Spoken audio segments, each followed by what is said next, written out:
अस्सलाम वालेकुम सज्जनों ਦੇ ਮਿਲਿਓ ਪੈਦਾ ਹੋਣ ਤੋਂ ਲੈ ਕੇ ਤੁਹਾਡੇ ਮਰਨ ਤੱਕ ਤੁਸੀਂ ਜ਼ਿੰਦਗੀ ਦੇ ਵਿੱਚ ਦੋ ਵਾਰੀ ਬੇਇਖਤਿਆਰ ਹੁੰਦੇ ਜੇ ਤੇ ਇੱਕ ਵਾਰੀ ਬਾਇਖਤਿਆਰ।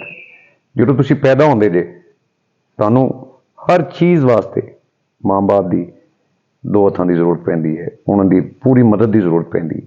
ਜਦੋਂ ਤੁਸੀਂ 14-15 ਸਾਲ ਦੇ ਹੋ ਜਾਂਦੇ ਜੇ ਉਨੀ ਦੇਰ ਤੱਕ ਤੁਹਾਡਾ ਹਰ ਕੰਮ ਤੁਹਾਡੇ ਵਾਲਿदैन ਜਾਂ ਜਿਹੜੇ ਬੜੇ ਹੁੰਦੇ ਨੇ ਘਰ 'ਚ ਉਹ ਕਰ ਰਹੇ ਹੁੰਦੇ ਨੇ, ਤੁਸੀਂ ਬੇਇਖਤਿਆਰ ਹੁੰਦੇ ਹੋ। 14-15 ਸਾਲ ਦੀ ਉਮਰ ਤੱਕ ਪਹੁੰਚਣ ਲੱਗੇ ਆ ਤੁਸੀਂ ਬਾਇਖਤਿਆਰ ਹੋਣਾ ਸ਼ੁਰੂ ਹੋ ਜਾਂਦੇ ਜੇ। ਤਦ ਤੱਕ ਕੱਦ ਵਧਣਾ ਸ਼ੁਰੂ ਹੋ ਜਾਂਦਾ ਹੈ, ਅਕਲ ਵਧਣੀ ਸ਼ੁਰੂ ਹੋ ਜਾਂਦੀ ਹੈ, ਤੁਹਾਡੀ ਖੂਬਸੂਰਤੀ 'ਚ ਇਜ਼ਾਫਾ ਹੋ ਜਾਂਦਾ ਹੈ। ਠੀਕ ਹੈ ਜੀ, ਤੁਹਾਡਾ ਜਿਹੜਾ ਸ਼ਊਰ ਹੈ ਉਹ ਪੁਖਤਾ ਹੋ ਜਾਂਦਾ ਹੈ, ਤੁਹਾਡੇ ਜਿਸਮ ਦੀ ਤਾਕਤ बढ़ ਜਾਂਦੀ ਹੈ, ਤੁਸੀਂ ਮਜ਼ਬੂਤ ਹੋ ਜਾਂਦੇ ਜੇ, ਤੁਹਾਡੇ ਇਰਾਦੇ ਤੁਹਾਡੀ ਸੋਚ ਮਜ਼ਬੂਤ ਹੋ ਜਾਂਦੀ ਹੈ। ਜੋ ਤੁਸੀਂ ਸੋਚਦੇ ਜੇ ਉਹ ਤੁਸੀਂ ਕਰ ਲੈਂਦੇ ਜੇ। ਇਹ ਮਜ਼ਬੂਤੀ ਜਦੋਂ ਹੁੰਦੀ ਹੈ ਤੁਹਾਡੇ ਅੰਦਰ, ਇਹ ਸਾਰੇ ਅਵਾਮਲ ਜਦੋਂ ਤੁਹਾਡੇ ਅੰਦਰ ਆ ਜਾਂਦੇ ਨੇ ਤੁਸੀਂ ਬਾਇਖਤਿਆਰ ਹੁੰਦੇ ਜੇ।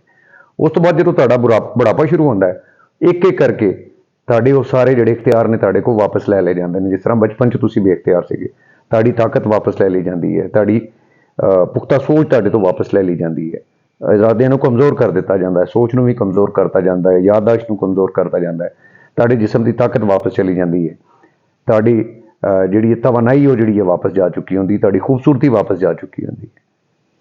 ਅਤੇ ਆਕੜ ਕੇ ਸੀ ਜਦੋਂ ਤੁਹਾਡਾ ਆਪਣੇ ਆਪ ਦੇ ਉੱਤੇ ਆਪਣੀ ਕਿਸੇ ਚੀਜ਼ ਦੇ ਉੱਤੇ ਤੁਹਾਡਾ ਇਖਤਿਆਰ ਹੀ ਨਹੀਂ ਹੈ ਕਿ ਤੁਸੀਂ ਉਹਨੂੰ ਰੀਸਟੋਰ ਕਰ ਸਕੋ ਜਾਂ ਵਾਪਸ ਲਿਆ ਸਕੋ, ਅਤੇ ਫਿਰ ਉਸ ਇਖਤਿਆਰ 'ਤੇ ਕਾਹਦਾ ਮਾਣ ਜਿਹੜਾ ਇਖਤਿਆਰ ਤੁਹਾਡਾ ਹੈ ਹੀ ਨਹੀਂ। ਸਾਹਮਣੇ